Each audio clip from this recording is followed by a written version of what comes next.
So most of our students graduate with the knowledge they need to be successful. The challenge is they don't understand the transition to practice. Regardless of what your students do when they graduate, whether they're theology majors, nursing majors, engineers, healthcare majors, doesn't matter. There's still this transition to practice. School is totally different than real life. My name is Andrew Richards, and I'm a professor in the School of Nursing here at Southern Adventist University. And in this presentation, I'm going to share with you the findings from a study that I did where I looked at a brief theory-informed approach to preparing students for these professional transitions. I'm going to use a nursing education as a case study, but these concepts extend beyond nursing into multiple disciplines. And I'm applying them within a faith-based educational framework.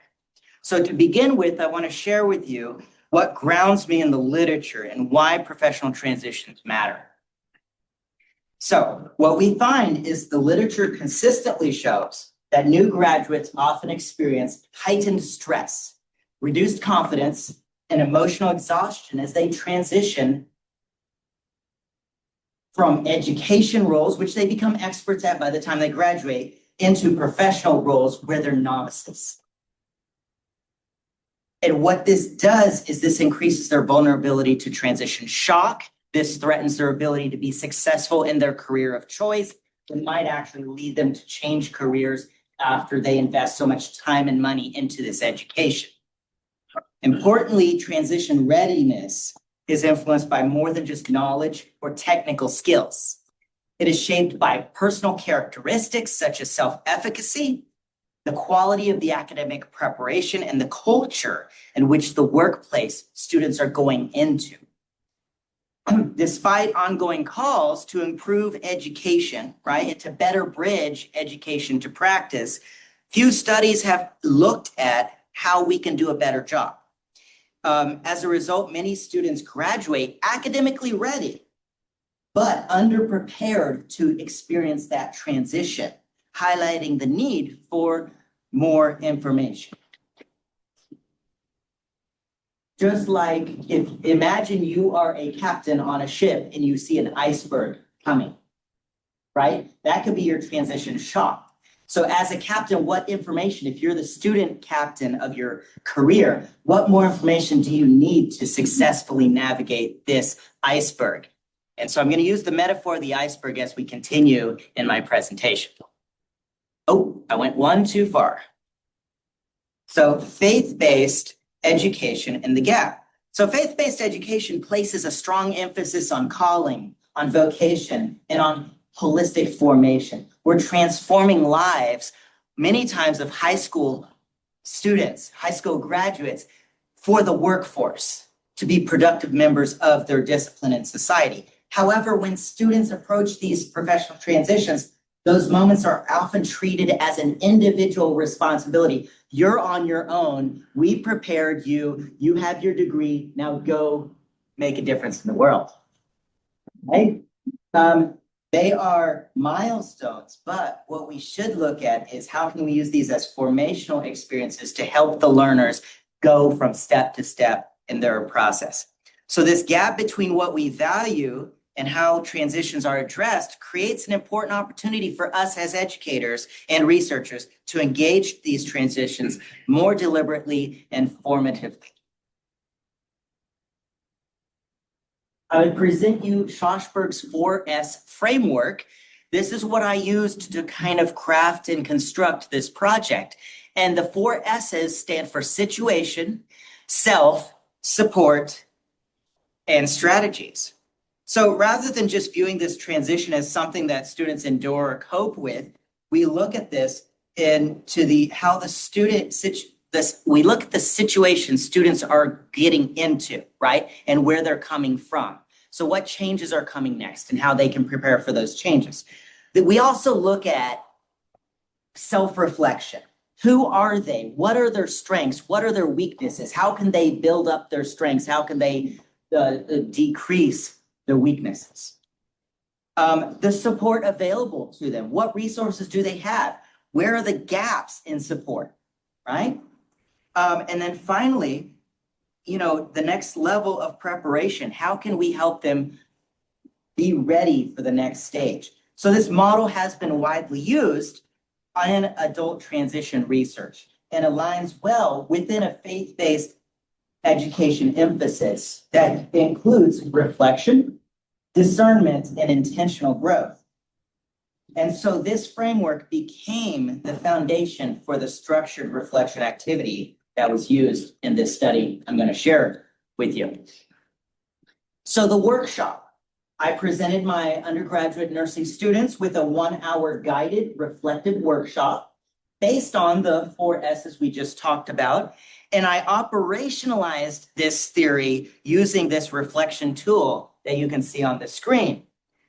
So what I had them do is, first, I shared with them my journey from working as a nurse at the bedside to being a professor, a doctorally prepared educator. And as I shared my journey, I modeled for them my motivators, my needs, my barriers, my supports, my resources, and how I set up small and huge next steps.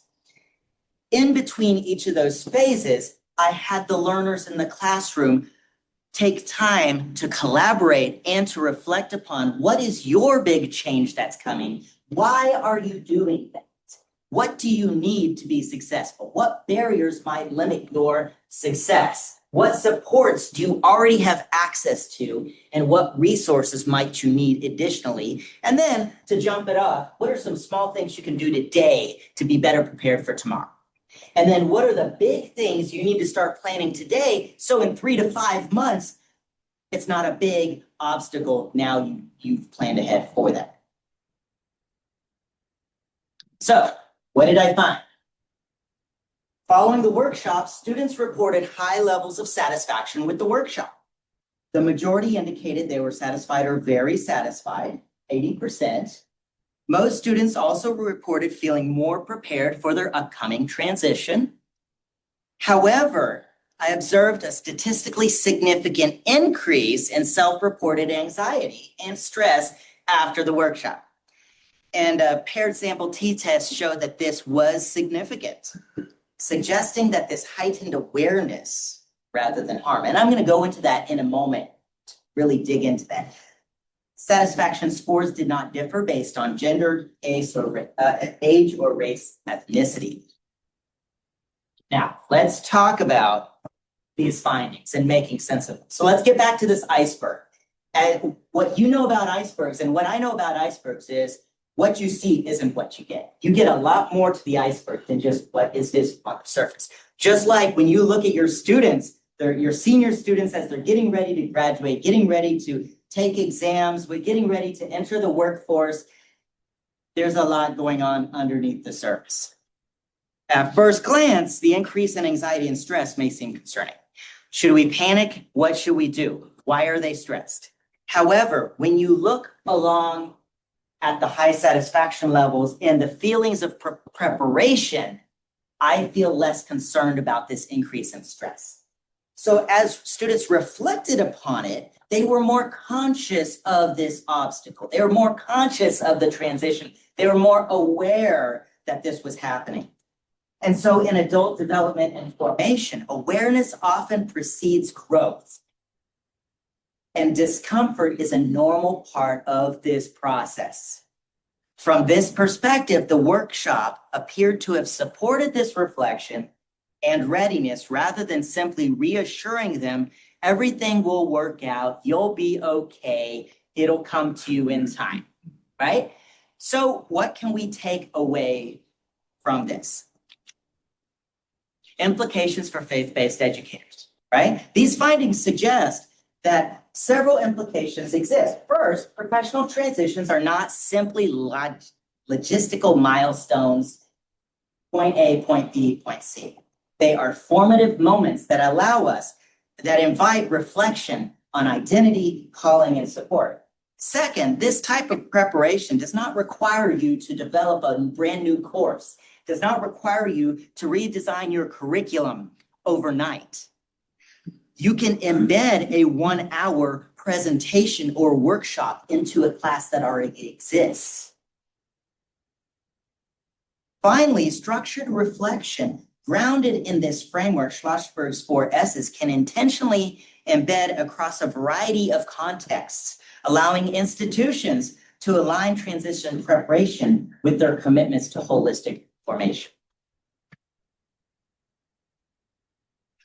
In conclusion, this study suggests that our goal as educators, particularly in faith-based institutions, is not to remove all anxiety, is not to have our students never experience a stressor in their life. Instead, our role is to help students approach those transitions with faith, intention, and support. When we create structured opportunities for reflection, we honor both the reality of transition and our commitment to this holistic formation process we've talked about. In doing so, we help students move from the classroom toward their calling with greater awareness and readiness.